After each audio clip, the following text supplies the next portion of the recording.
نحمده ونصلي على رسوله الكريم أما بعد فأعوذ بالله من الشيطان الرجيم بسم الله الرحمن الرحيم رب اشرح لي صدري ويسر لي أمري واحلل عقدة من لساني يفقهوا قولي السلام علیکم ورحمۃ اللہ وبرکاتہ. کیسے ہیں آپ لوگ ڈیئر فرینڈس؟ آپ سب لوگوں کو گزشتہ عید مبارک ہو. آج پھر آپ کے ساتھ ایک بہت ہی خوبصورت ترین نبی کریم صلی اللہ علیہ وسلم کی حدیث شیئر کروں گی، جس کی ایلابوریشن سن کر یقینی طور پر آپ کا دل خوشی سے جھوم اٹھے گا. ایک سرور کی کیفیت آپ کو حاصل ہوگی، کیونکہ اس میں جنت کا ذکر ہے، جنت کے نظارے ہیں. تو حدیث یہ ہے کہ مسلم کی حدیث ہے، حضرت انس رضی اللہ تعالیٰ عنہ سے مروی ہے. رسول کریم صلی اللہ علیہ وسلم نے فرمایا، جنت کو تکالیف نے گھیرا ہوا ہے اور دوزخ کو نفسانی خواہشات نے گھیرا ہوا ہے. یہاں تک حدیث کے الفاظ میں. اب اس کا کیا مطلب ہے کہ جنت کو تکالیف نے گھیرا ہوا ہے؟ مطلب یہ ہے اور دوزخ کو خواہش نفس نے گھیرا ہوا ہے.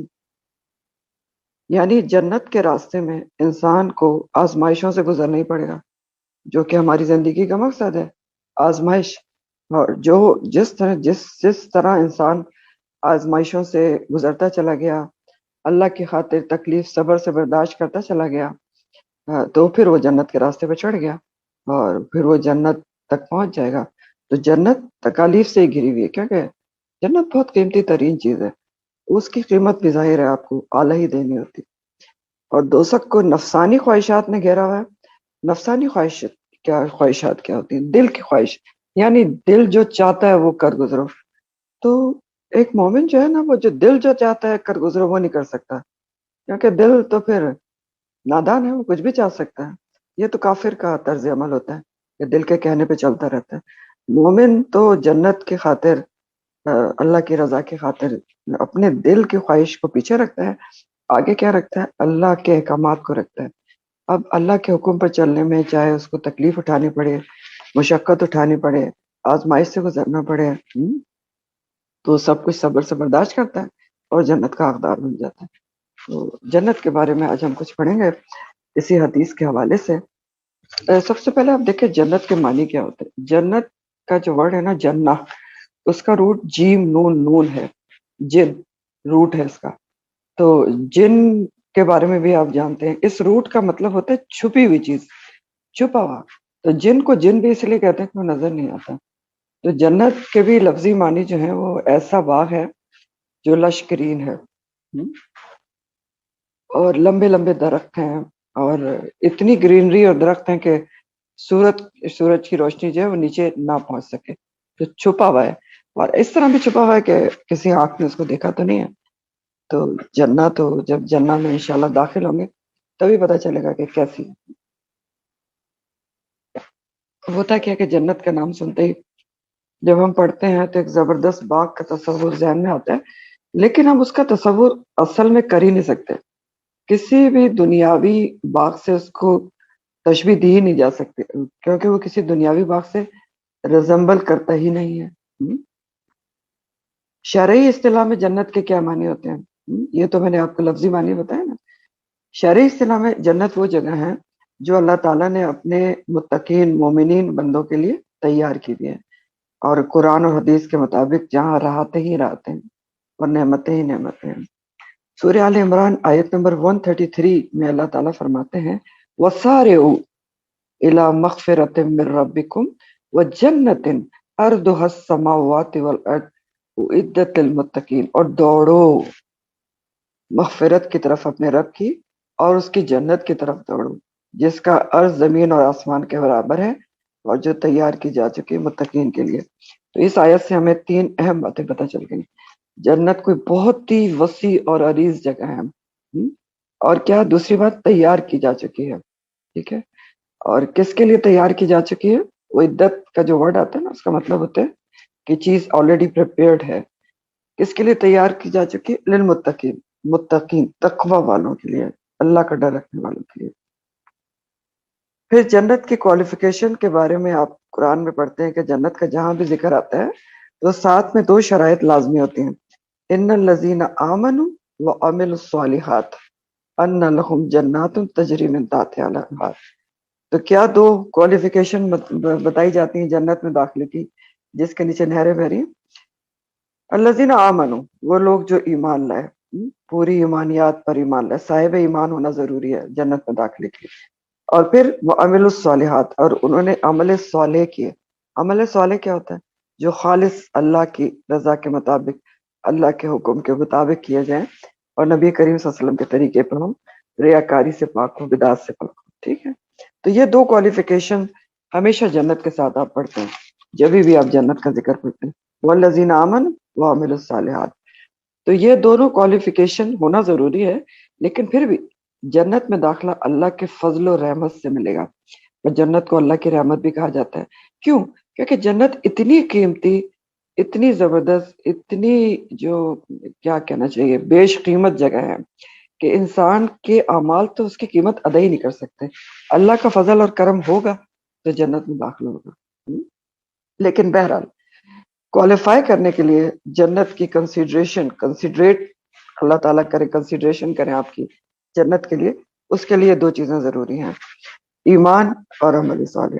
ٹھیک ہے، پھر سورہ آل عمران میں ہی اللہ سبحانہ تعالیٰ نے جنت میں داخلے کی کچھ اور شرائط کا اعلان کیا ہے. آل عمران 142 اللہ تعالیٰ فرماتے ام حسبتم ان تدخلوا الجنہ ولما یعلم اللہ الذین جاہدوا منکم ویعلم الصابرین. کیا تم نے یہ سمجھ لیا ہے کہ تم ایسے ہی جنت میں داخل ہو جاؤ گے آسانی سے، ٹھنڈے ٹھنڈے، کچھ نہیں کرو گے بلا آزمائش کے؟ یہ سمجھ لیا کہ بس جنت کی خواہش پر جنت میں چلے جاؤ گے؟ اور حالانکہ ابھی نہیں. اللہ تعالیٰ نے جانا تم میں سے جہاد کرنے والوں کو اور صبر کرنے والوں کو.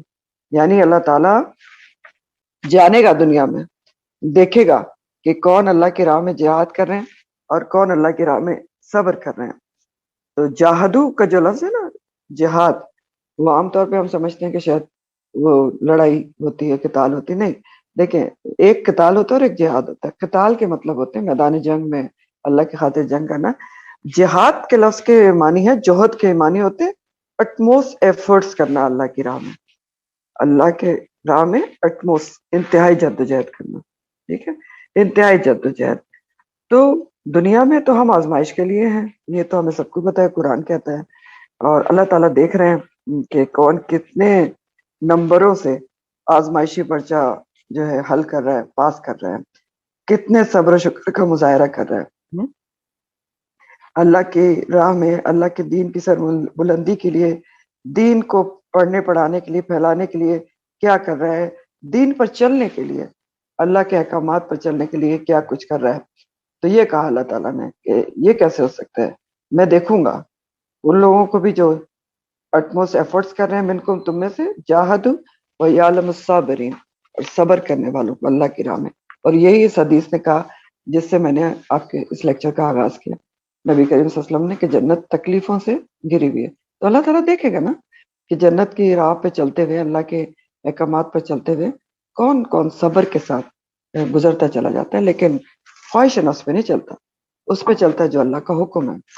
ٹھیک ہے، پھر یہ ساری چیزیں دیکھ کر امتحانی پرچے کی اللہ تعالیٰ جو ہے جنت میں داخلے کا فیصلہ کریں گے روز قیامت. اور صرف جنت میں داخلے کا فیصلہ نہیں کریں گے اعمال کے مطابق، جنت کے درجات ملنے کا بھی فیصلہ کریں گے، کیونکہ جنت کے 100 درجات ہیں. اور بتائیں، مسلم کی حدیث کا مفہوم ہے جنت کے 100 درجات ہیں، 100 اس کی کیٹیگریز یعنی طبقات ہیں، ایک کے بعد ایک 100 درجے ہیں. تو نبی کریم صلی اللہ علیہ وسلم نے فرمایا جنتی لوگ اپنے اوپر والی منزلوں کو یعنی جنت کی منزلوں کو اس طرح دیکھیں گے جس طرح ہم آسمان پر چمکتے ستاروں کو دیکھتے ہیں، کیونکہ بعض مسلمانوں کے درجات بعض سے زیادہ ہوں گے. یہ حدیث کے الفاظ ہیں، یعنی اب یہ 100 درجات ہیں. تو اب کیا ہے، کچھ کوئی پہلے درجے میں، دوسرے میں، کوئی 10ویں میں، کوئی 20ویں میں، اور کوئی جو ہے پھر اوپر والے 100ویں درجے میں بھی ہوگا. اللہم اجعلنا منہم. تو ظاہر ہے فرق ہوگا پہلے درجے اور آخری درجے میں. تو نیچے والے اوپر والوں کو کیسے دیکھیں گے؟ جیسے ہم چمکتے ستاروں کو دیکھتے ہیں. جیسے ہم یہاں پر کوشش کرتے ہیں کہ ہم گھر بنائیں تو سب سے اعلیٰ بنا لیں، جاب کر لیں تو سب سے اعلیٰ ہر کام میں. تو جنت کے لیے بھی یہ نہیں کہنا چاہیے کہ چلیں اگر ہم پہلے ہی درجے میں چلے گئے تو کافی ہے، نہیں، اعلیٰ درجے کی کوشش کرنا چاہیے، ٹھیک ہے۔ پھر اسی طرح آپ دیکھیں کہ جو سورہ واقعہ ہے نا، یہ میں اعمال کے مطابق درجات کو آپ کے لیے ایکسپلین کر رہی ہوں۔ اعمال جیسے ہوں گے ویسے درجات ہوں گے جنت کے۔ سورہ الواقعہ جو ہے نا، اس میں بھی بتایا گیا ہے کہ روز قیامت انسانوں کی 3 کیٹیگریز ہوں گی، 3 کیٹیگریز میں لوگ تقسیم ہوں گے اعمال کے مطابق، اعمال نامے کے مطابق۔ تو اس میں ایک کیٹیگری کیا ہے؟ اصحاب الیمین، دائیں ہاتھ والے۔ دائیں ہاتھ والے کون ہیں؟ جن کا اعمال نامہ دائیں ہاتھ میں ملا، نیکیاں زیادہ تھیں، نیکوکار لوگ، جنرل نیکوکار لوگ، تو وہ اصحاب الیمین ہے، ایک کیٹیگری ہوگی۔ دوسری کیٹیگری اصحاب الشمال، بائیں ہاتھ والے، بدنصیب لوگ جن کی خدا نہ کرے برائیاں زیادہ ہو گئی اور ان کا اعمال نامہ الٹے ہاتھ میں مل گیا۔ تیسری کیٹیگری بڑی زبردست بتاتی ہے سورہ واقعہ، سابقون السابقون، یہ تھرڈ کیٹیگری ہے، وہاں بیان ہوئی ہے اور بہت اس سننے سے تعلق رکھتی ہے۔ سابقون السابقون کا مطلب ہوتا ہے سبقت سے ہے یہ، ٹھیک ہے، جو سبقت لے گئے، سبقت لینے والے، وہ تھرڈ کیٹیگری، ایلیٹ کلاس ہے یہ سابقون السابقون کی، سورہ واقعہ کے مطابق جنتیوں کی ایلیٹ کلاس۔ سابقون کون ہے؟ جنہوں نے سبقت لی اللہ کے کام میں، اللہ کے حکم پر عمل کرنے میں آگے بڑھ گئے، آگے بڑھ کے عمل کیا، ہر نیکی کے کام میں سبقت لے گئے جیسے صحابہ کرتے تھے، تو وہ سابقون السابقون ہے سورہ واقعہ کے مطابق، یہ تھرڈ کیٹیگری ہے۔ اور وہی فرمایا گیا کہ اولئک المقربون، یہی ہیں جو اللہ کے مقرب ہوں گے۔ تو مقرب ہوں گے یعنی ہائی کلاس درجات میں جنت کے ہوں گے، اوپر والے، ٹھیک ہے۔ تو دوسرا، جنت کے 8 دروازے ہیں، 8 دروازے ہیں جن میں سے اعمال کے مطابق لوگ داخل ہوں گے، یہ بھی احادیث کے مطابق ہے سارا۔ اور جیسے جو روزے دار ہیں ان کے بارے میں حدیث کا مفہوم آتا ہے نا کہ اور ریان ایک دروازے کا نام ہے جس سے روزے دار داخل ہوں گے، اور ریان اسی طرح مختلف ہیں، زکوٰۃ ہمیشہ دینے والے زکوٰۃ والے دروازے سے، اور 8 دروازے ہیں بہرحال جنت کے۔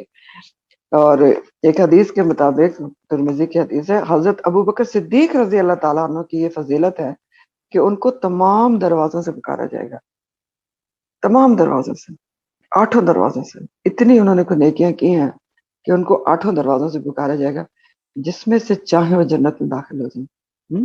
اب آپ کو میں بہت ہی زبردست ایک بات بتانے والی ہوں، خواتین کے لحاظ سے خوشخبری ہے یہ، تو ابوبکر صدیق کے لیے خوشخبری ہے نا، ان تک کون پہنچ سکتا ہے، لیکن خواتین کسی بھی دروازے سے داخل ہو سکتی ہیں، اس قسم کی ابوبکر صدیق کی فضیلت تک پہنچ سکتی ہیں۔ کیسے؟ ترمذی کی حدیث کا مفہوم ہے، نبی کریم صلی اللہ علیہ وسلم نے فرمایا، وہ عورت جس نے نماز پڑھی، روزہ رکھا، اپنی عزت کی حفاظت کی اور اللہ کی اطاعت کے ساتھ ساتھ شوہر کی اطاعت کی، تو جس دروازے سے چاہے جنت میں داخل ہو سکتی ہے۔ بہت اہم حدیث ہے۔ دیکھیں، نماز ہم پڑھتے ہیں، روزے بھی الحمدللہ رکھتے ہیں، عزت کی حفاظت بھی کرتے ہیں، اب پرابلم صرف یہاں پر ہے، اللہ کی اطاعت کے ساتھ اللہ کی اطاعت بھی کرتے ہیں، شوہر کی اطاعت تو کرنا چاہیے، حکم ہے نا شوہر کی اطاعت، جائز معاملات میں شوہر کی اطاعت ہے، جہاں پر اللہ کو حکم آ جائے ظاہر وہاں پر کسی کی بھی اطاعت نہیں۔ تو شوہر کی اطاعت جس نے کر لی اللہ کی اطاعت کے ساتھ، تو وہ جنت کے جس دروازے سے چاہے داخل ہوگی۔ بہت زبردست حدیث ہے، یاد رکھنے والی خواتین کے لیے۔ پھر جنت کا جو داروغہ ہے نا، دربان، کیئر ٹیکر، انچارج، اس کا نام رضوان ہے، رضوان، ٹھیک ہے۔ اور جنت کے بارے میں ایک بہت ہی خوبصورت آیت سورہ الزمر میں آتی ہے، سورہ الزمر کی آیت نمبر 73 ہے، وَسِيقَ الَّذِينَ اتَّقَوْا رَبَّهُمْ إِلَى الْجَنَّةِ زُمَرًا حَتَّى إِذَا جَاءُوهَا وَفُتِحَتْ أَبْوَابُهَا وَقَالَ لَهُمْ خَزَنَتُهَا سَلَامٌ عَلَيْكُمْ طِبْتُمْ۔ اور اسی آیت میں آگے آتا ہے نَتَبَوَّأُ مِنَ الْجَنَّةِ حَيْثُ نَشَاءُ، تو کیا ترجمہ ہے؟ جنتیوں کو گروہ در گروہ عزت اور احترام کے ساتھ، زمرہ کے مطلب ہوتے ہیں گروہ، عزت اور احترام کے ساتھ سواریوں پہ بٹھا کر جنت کے قریب پہنچایا جائے گا، اور جب وہ قریب پہنچیں گے تو جنت کے دروازے ان کے لیے کھول دیے جائیں گے، اللہم اجعلنا منہم، اور ان کو کہیں گے خزنتہا، جنت کے جو کیئر ٹیکرز ہیں، سلام علیکم، سلام پیش کریں گے اور مبارکباد دیں گے، طب تم علیکم، اور پھر ان کو جنت کے مالکانہ حقوق مل جائیں گے، اور اس الاٹ شدہ جنت میں وہ اپنی حساب اور پسند سے بھی رہ سکتے ہیں۔ کہا گیا نتبوّأ من الجنت حیث نشاء، ان کو آپشن دے دی جائے گی، یہ مختلف قسم کی اکوموڈیشن ہے، ایسے بھی ہوں گے، یہ بھی گریڈز کے مطابق ہے۔ کسی کو الاٹ کیا جائے گا کہ یہ آپ کا بالا خانہ ہے، یا آپ کا خیمہ ہے، یا آپ کا گھر ہے، یا یہ آپ کا محل ہے، وہ کسی کو کھلی آپشن ہے، آپ جہاں جو چاہے چوز کر لیں۔ یہ سب بھی اعمال جیسے ویسے ہی بس ہے۔ پھر سورہ الحجر کی آیت نمبر 45 سے 48 ہے، اس کی کا بھی ترجمہ میں آپ کو بتاتے ہیں۔ اس کی یہ جو آیات ہے سورہ الحجر کی، اس میں جنتیوں کی کچھ اور خصوصیات بتائی گئی ہیں کہ جنت میں داخل ہونے سے پہلے ان کے ساتھ کیا کیا جائے گا۔ یہ بھی بہت ہی اہم بات ہے۔ اللہ تعالیٰ فرماتے ہیں کہ جنت میں داخل ہونے سے پہلے وَنَزَعْنَا مَا فِي صُدُورِهِم مِّن غِلٍّ إِخْوَانًا عَلَى سُرُرٍ مُتَقَابِلِينَ، اور ان کے دلوں میں جو کچھ غل ہوگا، غل کہتے ہیں کدورت کو، بغض کو، جو کچھ بھی کسی کے بارے میں بھی کدورت، نفرت اور بغض ہوگا، جنت میں جانے سے پہلے وہ نکال لیا جائے گا، کیونکہ جنت ایسی جگہ نہیں ہے جہاں دلوں میں بغض لے کر انسان ہو، جنتی کا یہ طرز عمل ہی نہیں ہے، تو اللہ تعالیٰ نکال لیں گے جنت میں داخلے سے پہلے، دھو دھلا کے غل نکال دیا جائے گا، بالکل صاف دل ہو کر جنت میں داخل ہوں گے، اور پھر اخوان، بھائی بھائی بن کر تختوں پر ایک دوسرے کے سامنے بیٹھے ہوں گے، بالکل صاف دل۔ تو بڑی اہم صفت کا ذکر ہے جنتیوں کا، کہ جنت میں کسی کے دل میں کسی کے خلاف کوئی کدورت، نفرت، بغض، عناد نہیں ہوگا۔ تو اس سے ہمیں کیا پتہ چلتا ہے کہ جنت میں جانے سے پہلے اللہ تعالیٰ کہہ رہے ہیں وہ نکال دوں گا، نکال دوں گا۔ تو ہمیں اس سے کیا پتہ چل رہا ہے کہ ہمیں دنیا میں ہی سے جو جنت کو پانے کے امیدوار ہیں، جو جنت کے شوقین ہیں، ان کو چاہیے کہ اپنے دلوں کو دنیا سے ہی صاف کر کے لے کے جائیں، تاکہ وہاں خدا نہ کرے اتنا غل نہ ہو، اتنی کدورت نہ ہو کہ نکالتے نکالتے ہی فرشتے تھک جائیں اور کہیں کہ بھائی ہم سے نہیں نکلتی۔ تو اتنا نہیں جمع کرنا چاہیے، دنیا میں ہی جنت کے امیدواروں کو، شوقینوں کو اپنے دلوں کو صاف کرنے کی کوشش کرنا چاہیے، اور مسلسل کرتے چلے جائیں، کیونکہ دل ہی وہ جگہ ہے جو بہت آسانی سے صاف نہیں ہوتا، ہر چیز صاف ہو جاتی ہے، دل کی صفائی مشکل سے ہوتی ہے لیکن ہو تو جاتی ہے نا، اللہ کی خاطر کی جائے تو ہو جاتا ہے۔ اور یہ بھی یاد رکھیں، دل صاف نہ ہو نا، اگر کوئی صاف دل لے کر نہ گیا تو اللہ کیا قبول نہیں ہوگا۔ اور جیسے میں نے بتایا کہ جنت میں داخلے سے پہلے جو تھوڑا بہت ہے اس کو صاف کر دیا جائے گا، من غلن کی بات ہوئی ہے، تھوڑا بہت، لیکن اللہ کے ہاں دل کون سا قابل قبول ہے یہ بھی قرآن بتاتا ہے۔ سورہ شعراء میں اللہ تعالیٰ کہتے ہیں کہ وہاں تمہارا نا کوئی بیٹے اور مال قبول نہیں کیا جائے گا، مالم و بنون، کوئی مال کام آئے گا نہ بیٹے کام آئیں گے، الا من اتى اللہ بقلب سلیم، تو صرف وہ قابل قبول ہے انسان کے کا دل جو وہ قلب سلیم لے کے جو پہنچ گیا، وہ قبول کیا جائے گا۔ تو قلب سلیم کے کیا مطلب ہے؟ سلامت دل، صاف ستھرا پاک دل، جیسا دل اللہ تعالیٰ نے دے کر بھیجا تھا نا، صاف ستھرا، صرف اللہ کی محبت سے بھرا ہوا، ویسے ہی جو دل تقریباً اس سے ملتا جلتا مینٹین کر کے وہاں پہنچ گیا تو وہ کامیاب ہے، اور چیز کوئی کامیابی دلانے والی نہیں۔ تو اس لیے بھی دلوں کی صفائی جنت کا شوق رکھنے والوں کے لیے بہت ضروری ہے۔ اب ہم دیکھتے کہ وہ جنت کیسی ہوگی، اس میں کیا نظارے ہوں گے۔ سورہ سجدہ جو ہے اس کی آیت نمبر 17 کہتی ہے فَلَا تَعْلَمُ نَفْسٌ مَا أُخْفِيَ لَهُم مِّن قُرَّةِ أَعْيُنٍ، کوئی شخص یہ نہیں جانتا کہ جو کچھ اس کی آنکھوں کی ٹھنڈک کے لیے اس سے چھپا کر اللہ تعالیٰ نے رکھا ہوا ہے، ٹھیک ہے، کوئی شخص بھی نہیں جانتا کہ اللہ تعالیٰ نے جنت میں کسی کے لیے بھی کیا کچھ چھپا کر رکھا ہوا ہے اس کی آنکھوں کی ٹھنڈک کے لیے۔ مسلم کی حدیث میں ہے، فرمان رسول صلی اللہ علیہ وسلم ہے کہ جنت میں ایسی ایسی نعمتیں ہیں جنہیں نہ کسی آنکھ نے کبھی دیکھا ہے، نہ کسی کان نے اس کی تعریف سنی ہے، اس جیسی تعریف سنی ہے، یعنی اور نہ ہی ان کا تصور کسی کے دل میں پیدا ہوا ہے۔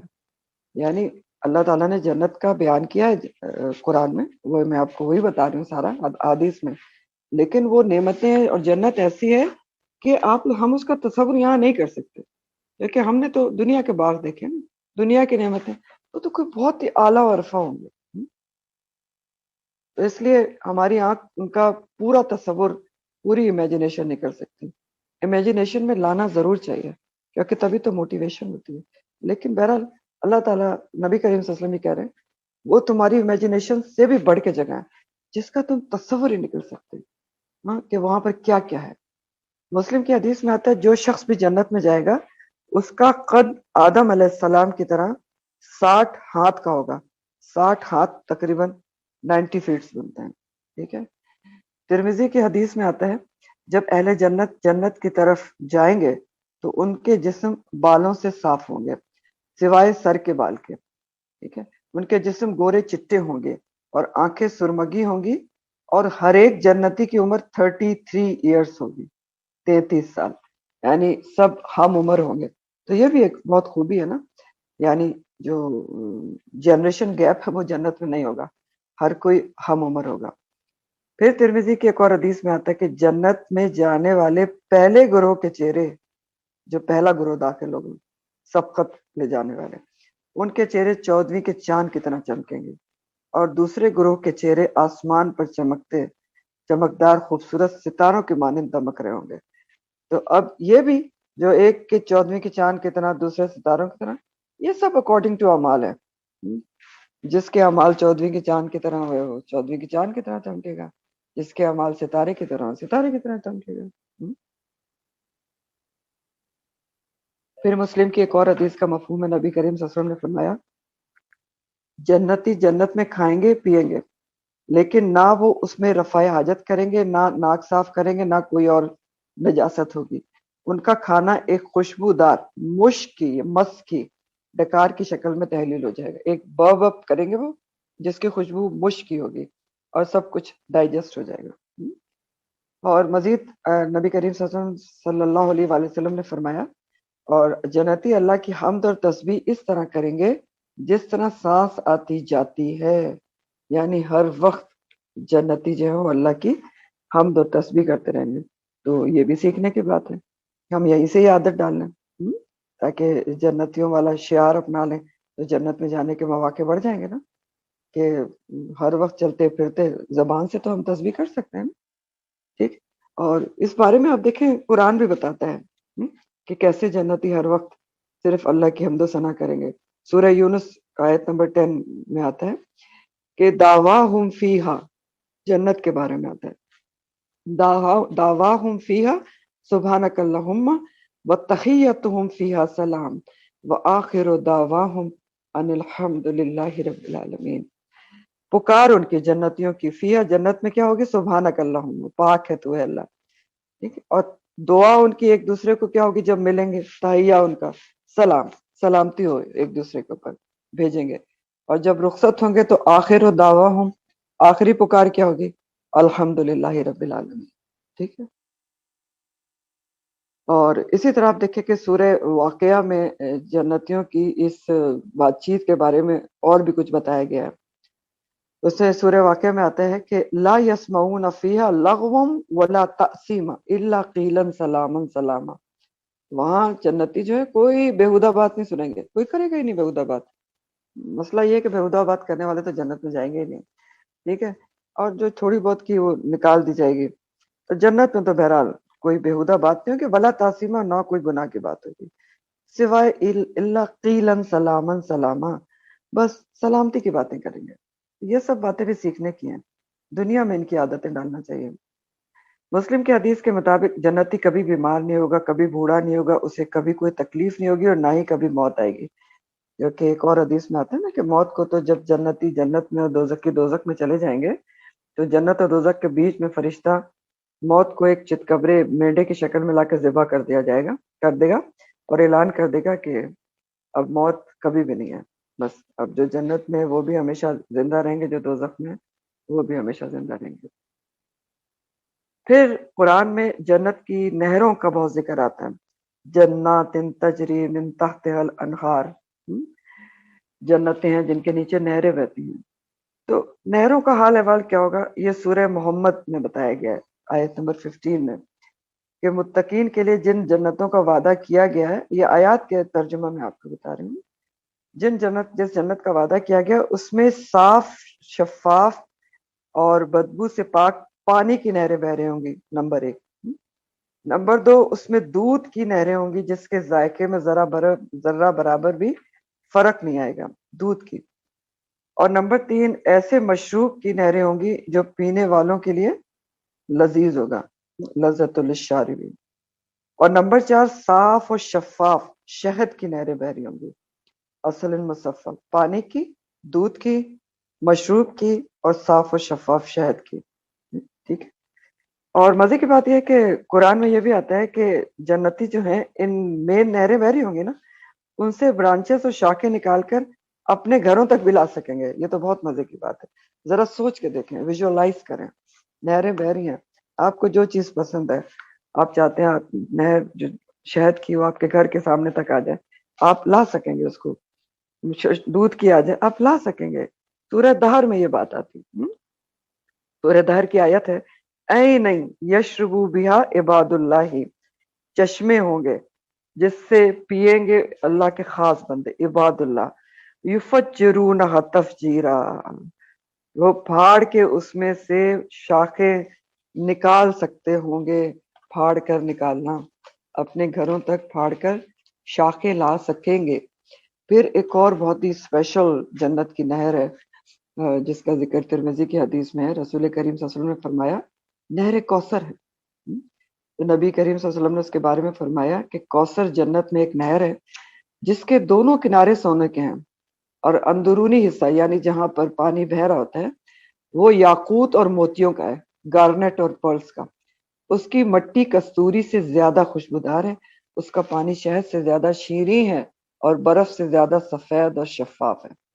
اب یہ جو نہر ہے اس کے بارے میں کیا آتا ہے حدیث میں، آپ کو پتہ ہے کہ اس نہر کے اوپر میزبانی کون کرے گا اپنی امتیوں کی؟ رسول کریم صلی اللہ علیہ وسلم خود کریں گے، وہاں سے وہاں کھڑے ہوں گے اور اپنے امتیوں کو پانی پلائیں گے۔ اور وہ جو حدیث، یہ بخاری کی حدیث کے بارے کے مطابق آپ کو بتا رہی ہوں، لیکن ایک بہت ہوشیار ہونے والی بھی بات ہے اس حدیث میں کہ جب آپ کھڑے ہوں گے، کچھ امتی آپ کی طرف بڑھیں گے تو فرشتے انہیں روک دیں گے، اور آپ کہیں گے تو میرے امتی ہیں، ان کو آنے دو، میں ان کو پانی پلاؤں گا۔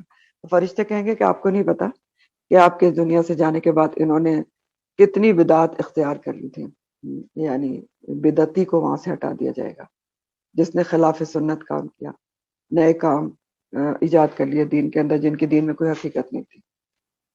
پھر بخاری کی ایک اور حدیث میں نبی کریم صلی اللہ علیہ وسلم نے فرمایا تم جب بھی اللہ سے جنت مانگو تو فردوس، جنت الفردوس کی درخواست کرو، کیونکہ وہ سب سے اعلیٰ جنت ہے، اس کے اوپر رحمان کا عرش ہے، اور جنت کی تمام نہریں بھی وہیں سے جاری ہوتی ہیں۔ تو جیسے میں نے آپ کو پیچھے کہا نا کہ 100 درجات ہیں، تو ہمیں جنت کے بارے میں یہ نہیں کہنا بھی نہیں چاہیے۔ اکثر لوگ کہتے ہیں نا ہاں 100 ہیں، ہم کہاں اوپر جائیں گے، چلو پہلے ہی والوں میں چلے جائیں۔ کیوں؟ آپ کوشش کریں نا اعلیٰ درجے کی، جیسے دنیا میں کوشش کرتے ہیں، اور نبی کریم صلی اللہ علیہ وسلم کا حکم ہے کہ مانگو تو فردوس اعلیٰ ترین جنت کو مانگو۔ پھر اسی طرح نہروں کے علاوہ چشمے اور آبشاریں بھی ہوں گے وہاں پر جنت کے اندر، اور کچھ چشموں کے تو نام بھی آتے ہیں قرآن کے اندر، جیسے ایک چشمے کا نام سلسبیل آتا ہے، ایک چشمے کا نام جو ہے تسنیم آتا ہے، ایک چشمے کے بارے میں آتا ہے کہ اس کا جو مشروب ہوگا وہ زنجبیل کا اس کے اندر ذائقہ ہوگا، ادرک کا۔ ادرک بہت زیادہ ہیلدی چیز ہوتی ہے نا، تو سوچیں ذرا، چشمے آبشاریں بہ رہی ہیں وہاں پر، گرینری ہے، تو غرض کہ ایک عجیب سما ہوگا، اور خوبصورت پرندوں کی آوازیں، آبشاروں کی، یعنی ماحول جنت کا بے حد خوبصورت ہوگا۔ اب ماحول کو کنسیڈر کریں نا، آپ جنت کے ماحول کے بارے میں بات کریں، اس کے بارے میں بھی سورہ زخرف بتاتی ہے۔ سورہ زخرف آیت نمبر 70 میں اللہ تعالیٰ کہتے ہیں کہ جنتیوں کو کہا جائے گا ادخلوا الجنت، داخل ہو جاؤ جنت میں، انتم تم و ازواجکم، اور تمہارے ازواج بھی، بیویاں بھی، تحبرون، تم راضی خوشی رکھے جاؤ گے۔ تو یہ جو تحبرون کا لفظ آیا ہے نا، راضی خوشی رکھے جاؤ گے، تو اس کا ترجمہ بہت ہی انجسٹیفائڈ ہے۔ تحبرون کے لفظ کو جب آپ اینالائز کریں نا، تو ہیبر کے معنی ہوتے ہیں ایسی خوشی، اللہ تعالیٰ بہت چن کے یہ لفظ لائے ہیں، اور آپ اگر اس کو پڑھیں نا، اس کی ایلیبریشن پڑھیں گرامیٹیکلی، تو ہیبر کے معنی ہوتے ہیں ماحول کی دلکشی، خوبصورتی، بہار کے موسم سے جو دل خوش ہوتا ہے نا، وہ خوشی مطلوب ہے اس سے. تو اب امیجن کریں ہاں کہ اللہ تعالیٰ کیا کر رہے ہیں. لش گرین وادیاں، اس میں کیسا ماحول ہوگا، جیم اسٹون سے بنے ہوئے محلات، بالا خانے، کیسی نہریں جس کے کنارے سونے کے، کیسے کیسے پانی اور مشروب بہ رہے ہیں، آپ اس میں ٹہل رہے ہیں. خوبصورت پرندے، خوبصورت ترین آوازیں ان کی، پھل پھول لٹکے ہوئے ہیں شاخوں سے، اور پرندوں کی آوازیں اور ان سب کی آبشاروں کی آوازیں. تو کیسا ماحول ہوگا، سوچ امیجن کریں. اللہ ہمیں لے کے جائے، اللہ جالنا میں خوبصورت ترین پرسکون ترین ماحول ہوگا. کس قدر دل مسرور ہوگا جنتی کا. پھر جنت کے مشروبات میں ایک خاص مشروب کا ذکر بھی آتا ہے قرآن میں، سورہ المطففین میں، جس کا نام رحیق مختوم بتایا گیا ہے. رحیق مختوم، رحیق کہتے ہیں خوشبودار صاف و شفاف مشروب کو، اور مختوم کے مطلب ہے مہر شدہ، سربہ مہر، سیلڈ. تو اس کے بارے میں آتا ہے کہ یہ ایک جو خاص قسم کے جنتی ہے ایلیٹ کلاس، ان کو ایک بہت ہی اعلیٰ مشروب ملے گا رحیق مختوم نام سے، جن کی باٹلز کی جو سربہ مہر ہوں گی اور مہر ان کی مسک کی ہوگی. ایسا ملے گا. اور یہ مشروب پلائے گا کون، یہ بھی قرآن بتاتا ہے، اور یہ بھی آپ کے اعمال اور گریڈز کے مطابق ہوگا.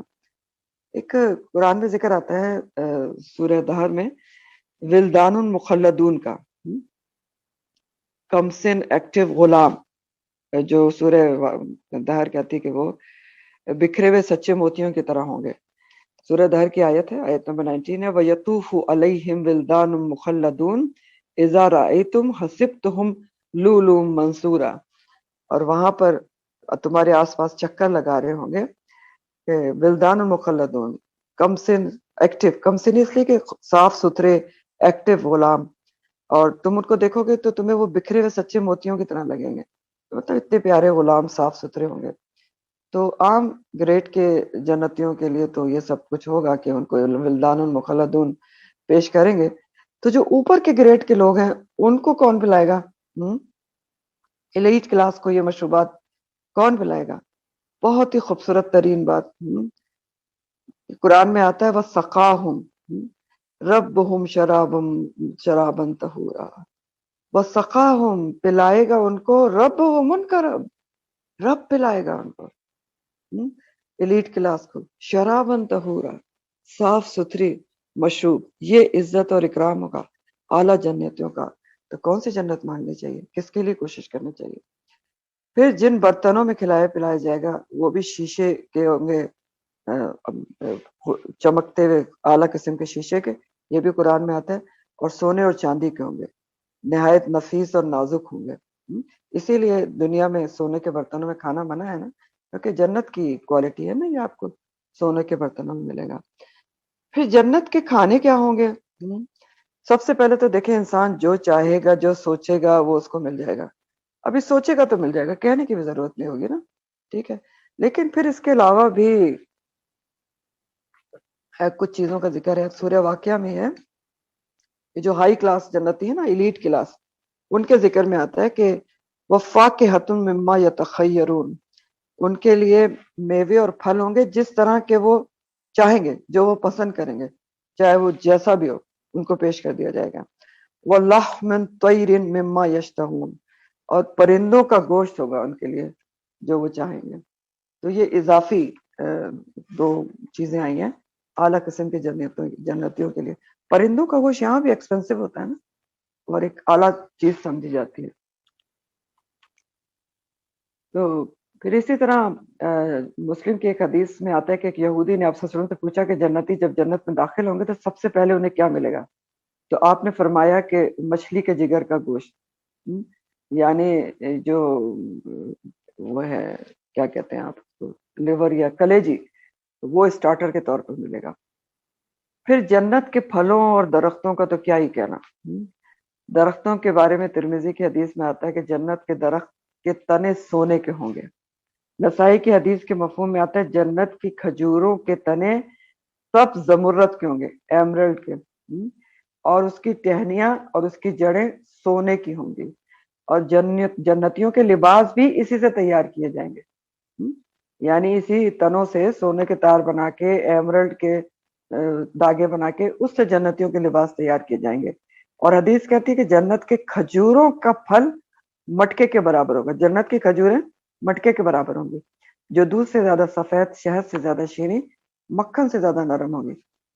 تو بڑی کیوں ہوں گی کھجوریں؟ کیونکہ جنتی بھی تو بڑے ہو جائیں گے نا، ابھی آپ کو بتایا نا، 90 فٹ کے ہوں گے۔ پھر سائے کے بارے میں آتا ہے، وہ ظل ممدود، سورہ واقعہ میں آتا ہے سائے لمبے لمبے ہوں گے۔ اور ایک حدیث میں آتا ہے کہ جنت کا ایک درخت اتنا بڑا ہے کہ اس کے سائے میں ایک گھڑ سوار 100 برس تک بھی چلتا رہے تو اس کا سایہ ختم نہیں ہوگا۔ اور سورہ دہر 60 میں آتا ہے کہ جنت کے درختوں کے سائے لوگوں پر جھکے ہوئے ہوں گے اور ان کے میوے اور گچھے نیچے لٹکائے ہوئے ہوں گے، یعنی ہر قسم کے پھل ہر طرح سے ہر وقت اویلیبل ہوں گے جنتیوں کے لیے۔ اور یہ تو سورہ رحمان میں بھی آتا ہے نا، وَجَنَى الْجَنَّتَيْنِ دَانٍ، اور ان جنتوں کے پھل جو ہے وہ نیچے جھکے ہوئے ہوں گے۔ اور پھلوں کے بارے میں یہ بھی آتا ہے، لا مقطوعۃ ولا ممنوعہ، نہ ہی کبھی پھل وہ ختم ہوں گے، نہ ہی ان کی سپلائی ختم ہوگی، نہ ہی کبھی روکا جائے گا، جتنے مرضی توڑو جتنے مرضی کھاؤ۔ تو پھلوں کے لیے بھی ہر موسم کے پھل ہر وقت اویلیبل ہوں گے، وافر کوانٹٹی میں، جس کے لیے آپ کو کوئی محنت نہیں کرنی پڑے گی، شاخیں خود جھک کر پیش کریں گے جہاں آپ بیٹھے ہوں گے۔ پھر جنتیوں کا ڈریس، لباس اور زیورات کیسے ہوں گے؟ یہ بھی قرآن میں کئی جگہ بتایا گیا، جیسے سورہ الکہف میں اللہ تعالیٰ بتاتے ہیں کہ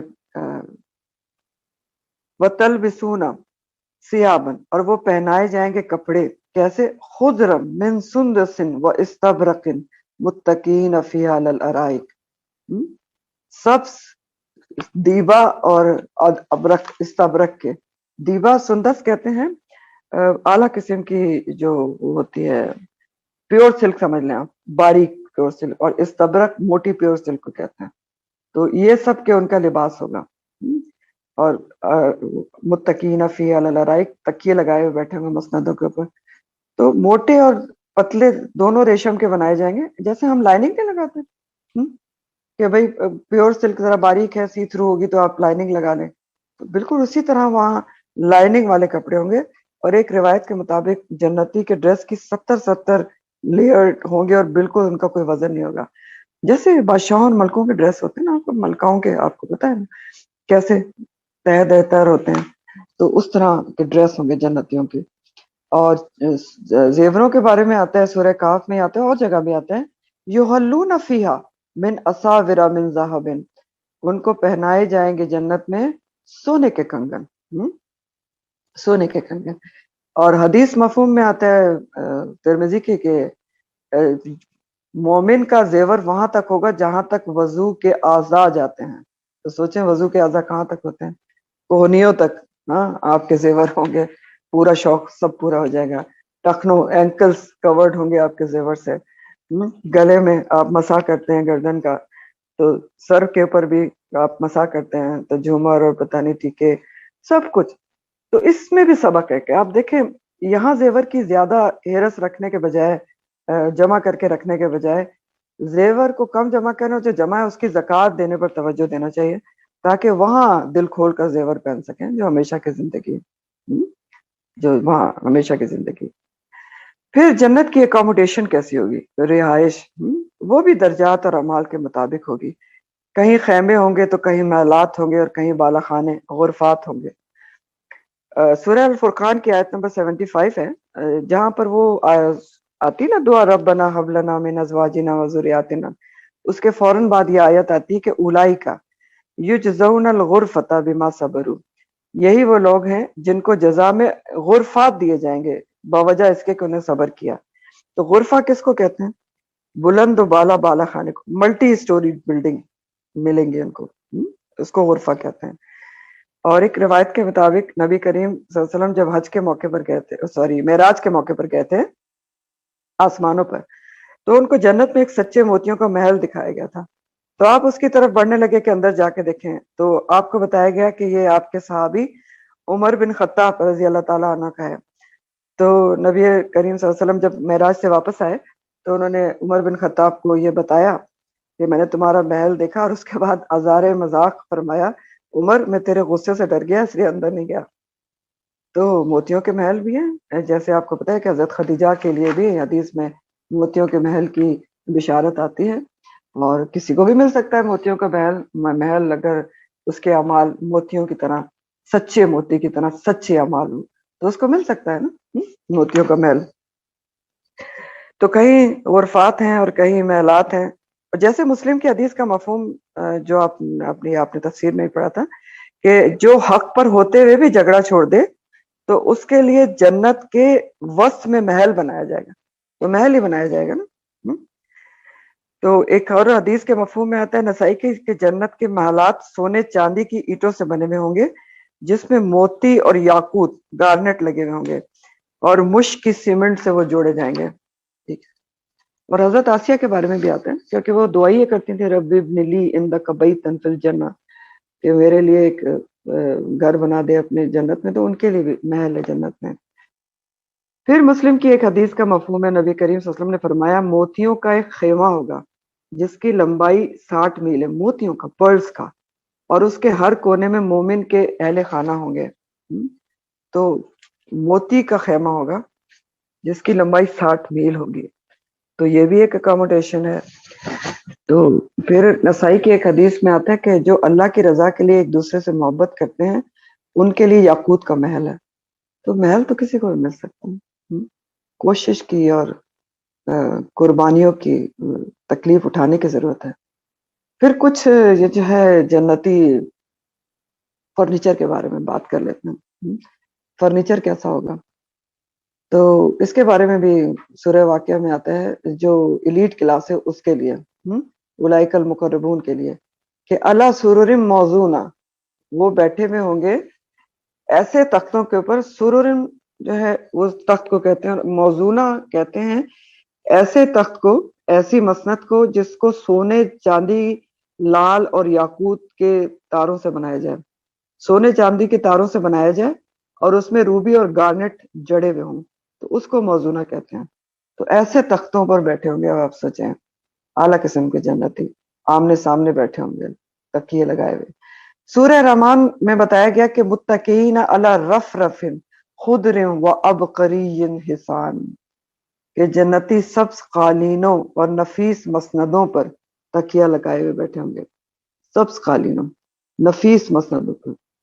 تکیوں اور تختوں کا ذکر اس لیے آتا ہے کیونکہ دیکھیں جو پوزیشن ہوتی ہے نا بہت ریلیکسنگ ہوتی ہے، تکیہ لگا کر ریلیکس بیٹھنا، اور یہ اس بات کی نشانی ہوتی کہ کوئی انسان ہر فکر و فاقے سے پاک ہے. ٹھیک ہے، ریلیکس ہے بالکل. تو جنت میں تو ہر فکر و فاقے سے پاک ہے، نہ آپ کو کمائی کرنی ہے، نہ آپ کو گھر کا کام کرنا ہے، نہ آپ نے صفائی کرنی ہے، نہ آپ نے برتن دھونے، نہ آپ نے گانا بگانا ہے. آپ کو تو ہر چیز وہیں مل جائے گی، اور یہ بھی ٹینشن نہیں ہے کہ بیٹھے بیٹھے کھائیں گے تو موٹے ہو جائیں گے، یہ ٹینشن بھی نہیں ہے کہ سب کچھ اللہ تعالیٰ ہضم کر دیں گے. تو کیا چیز ہے جنت، سوچے کیا چیز ہے جنت. تو ہم اس کے بارے میں دیکھیں، جب تک پڑھیں گے نہیں، سمجھیں گے نہیں، کوشش کیسے کریں گے.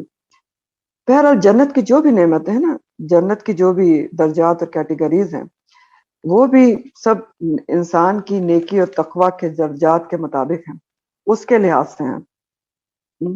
نعمتیں بھی اور مختلف مقامات بھی تقوی کے درجات کے لحاظ سے ہیں. سورہ رحمان میں اللہ تعالیٰ فرماتے ہیں وَلِمَنْ خَافَ مَقَامَ رَبِّهِ جَنَّتَانِ، اور جو ڈرا اپنے رب کے سامنے کھڑے ہونے سے اس کے لیے جنتان، 2 جنتیں ہیں. جو اپنے رب کے سامنے کھڑا ہونے سے ڈرا، رب کی حاضری سے ڈرا، اس کے لیے ایک چھوڑ 2 جنتیں ہیں، جنتان ہیں، جہاں چاہے رہے، آپشن مل جائے گی. اور اس کی جو تائید ہے بخاری کی ایک حدیث سے ہوتی ہے. نبی کریم صلی اللہ علیہ وسلم نے فرمایا 2 جنتیں چاندی کی ہوں گی جس میں ہر چیز چاندی کی ہوگی، اور 2 جنتیں سونے کی ہوں گی جن کا کل سامان سونے کا ہوگا، اور ان لوگوں میں اور دیدار الہی میں کوئی چیز حائل نہیں ہوگی. یعنی جو جنتی ان جنتوں میں جائیں گے ان کے اور درمیان دیدار الہی میں کوئی چیز حائل نہیں ہوگی، اللہم اجعلنا منہم، سوائے اس کبریائی کی چادر کے جو ذوالجلال کے چہرے پر ہے. اور یہ جنت عدن میں ہوں گے. جنت عدن بھی ایک اعلیٰ قسم کی جنت ہے.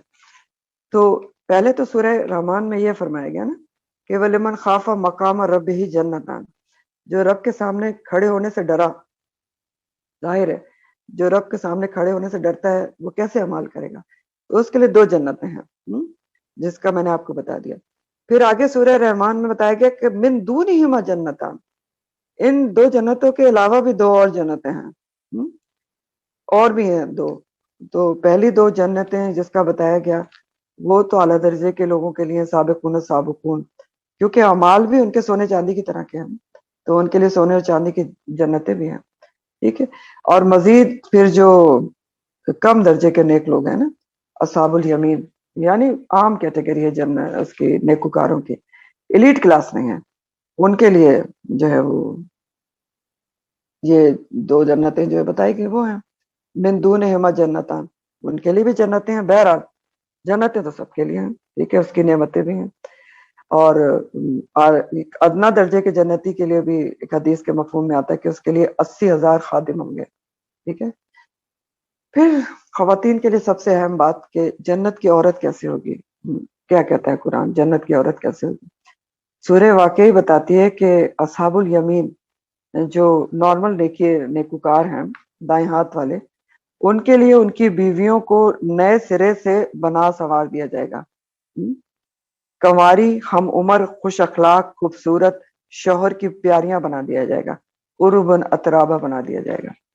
اور ایلیٹ کلاس کے لیے پھر ایک اور ایڈیشن ہے وہاں پر کہ ان کو حور عین بھی ملے گی۔ حور عین کہتے ہیں سفید رنگ والی موٹی آنکھوں والی عورت، ٹھیک ہے، خوبصورت ترین عورت۔ تو پھر اسی طرح بخاری کی ایک حدیث کے مفہوم میں آتا ہے کہ جنت کی عورتیں اس قدر حسین و جمیل ہوں گی کہ اگر ایک عورت بھی اہل زمین کی طرف جھانک کر دیکھ لے تو آسمان اور زمین کا سارا حصہ چمک جائے اور خوشبو سے بھر جائے۔ یہ بخاری کی حدیث آپ کو سنا رہی ہوں کہ جنت کی عورتیں اتنی حسین و جمیل ہوں گی کہ اگر ایک تمام جنت کی عورتیں جھانک کر کے بھی دیکھ لے تو آسمان اور زمین کا سارا حصہ چمک جائے، خوشبو سے بھر جائے، اور اس کا دوپٹہ بھی دنیا اور دنیا کی تمام چیزوں سے قیمتی ہے۔ اب اس حدیث سے بھی ایک بہت 2-3 باتیں ہمیں بہت اہم پتہ چلی۔ سب سے اہم بات تو یہ پتہ چل رہی ہے، آپ دیکھیں کہ دنیا میں بھی نیک بیوی کو نبی کریم صلی اللہ علیہ وسلم کی حدیث نے بہترین متاع قرار دیا گیا، متاع قرار دیا ہے۔ حدیث ہے نبی کریم صلی اللہ علیہ وسلم کی کہ دنیا متاع ہے اور نیک بیوی دنیا کی بہترین متاع ہے، بہترین مال ہے۔ اور آخرت میں بھی، جنت میں بھی کیا ہے، جنت میں بھی جنت کا حسن بھی دوبالا کس سے ہوگا، وجود زم سے ہے تصویر کائنات میں رنگ، عورت سے ہی ہوگا۔ جنت کی عورتیں حسین و جمیل ہوں گی۔ اور دوسری بہت اہم ترین بات جو اس حدیث سے پتہ چلی، دوپٹے کا ذکر ہے۔ دوپٹہ جنت کی عورت کا دنیا کی تمام چیزوں سے قیمتی ہے، تو دوپٹہ جنت کی عورت بھی اوڑھے گی، سوچیں، ٹھیک ہے۔ نہ کہ لوگ یہاں پر آج نئی نئی باتیں نکالتے ہیں کہ دوپٹے کی تو ضرورت ہی نہیں ہے، قرآن میں ذکر ہی نہیں ہے۔ یقینی طور پر قرآن میں ذکر ہے، سورہ نور میں دوپٹے کا ذکر بھی ہے اور اس کے پہننے کا اوڑھنے کا طریقہ بھی ہے۔ بہرحال کچھ بیوٹی اور حسن و جمال کی بات بھی کر لیں کہ اس کا کیا ہوگا جنت میں، بیوٹی کیئر کیسے ہوگی، خواتین کو اس کی فکر ہوتی ہے نا، تو اس کا بھی بندوبست ہے۔ مسلم کی حدیث ہے، رسول کریم صلی اللہ علیہ وسلم نے فرمایا جنت میں ایک بازار ہے جس میں جنتی ہر جمعے کو آیا کریں گے، یعنی جمعے کے جمعے ایک بازار لگے گا، جمعہ بازار۔ اس میں شمال سے ہوا چلے گی جو جنتیوں کے چہرے اور کپڑوں پر سے گزرے گی، اور اس سے ان کا حسن و جمال اور بڑھ جائے گا۔ اور جب وہ لوٹ کر جائیں گے تو گھر والے کہیں گے اللہ کی قسم یہاں سے جانے کے بعد تو تمہارا حسن و جمال اور بھی بڑھ گیا، اور وہ کہیں گے کہ ہاں تمہارا بھی بڑھ گیا۔ تو یہ ایسا وہ بازار ہوگا، تو بیوٹیفیکیشن کی بھی فکر نہیں، بڑھتی رہے گی ہر جمعے کو، خوبصورت سے خوبصورت ترین۔ اور آخر میں آپ کو جنت کی سب سے بڑی اور عظیم ترین نعمت کے بارے میں بتا دوں، دیدار الہی، دیدار الہی۔ قرآن میں اس کے بارے میں کہا گیا ہے کہ جنتیوں کے لیے، کہ جنت میں جنتیوں کے لیے بہت کچھ ہے، وہ زیادہ اور زیادہ بھی ہے، اللہ تعالیٰ کا دیدار ہے جو تمام نعمتوں سے بڑھ کے ہوگا۔ ایک اور حدیث کے مفہوم میں آتا ہے نا، جنتی سے اللہ تعالیٰ پوچھیں گے تم خوش ہو، کہیں گے خوش ہے، کہیں گے کچھ اور بھی چاہتے ہو، کہیں گے الہی تو نے سب کچھ تو دے دیا۔ اللہ تعالیٰ کہیں گے نہیں اور بھی کچھ ہے، اور پھر وہ کہیں گے اپنا دیدار کرائیں گے. دیدار سب سے بڑی نعمت ہے.